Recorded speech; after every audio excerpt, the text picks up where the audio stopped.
నీకోసం ఏం తెచ్చానో చెప్పుకో చూద్దాం. ఏం తెచ్చావురా? ఇదిగో. ఎక్కడదిరా ఈ చీర? మొన్న డాడీ మనం బయటికి వెళ్ళినప్పుడు ఈ చీర చూసి బాగుందన్నావు కదమ్మా. నీ ఇష్టాలు ఎటు డాడీ పట్టించుకోడు, అందుకని నేనే నీకోసం కొన్నానమ్మా. నా కోసమా? ఇది కనీసం 1000 రూపాయలైనా ఉంటుంది. అంత డబ్బు నీకెక్కడదిరా? అమ్మా అది ఏ చెప్పలేకపోతున్నావే?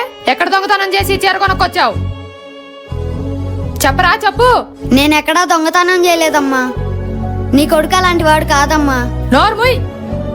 ఎన్నాళ్ళు మొగుడు సరైనడు కాకపోయినా నాకు నా కొడుకున్నాళ్ళే, వాడి కోసం బ్రతికితే చాలే అనుకున్నా. ఇప్పుడు నువ్వు కూడా ఆయనలా తయారైన నమ్మకాన్ని ఒమ్ము చేసావు కదరా.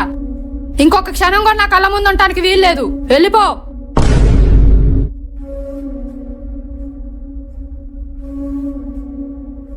అమ్మా, మీ బాబేడి? ఎందుకు?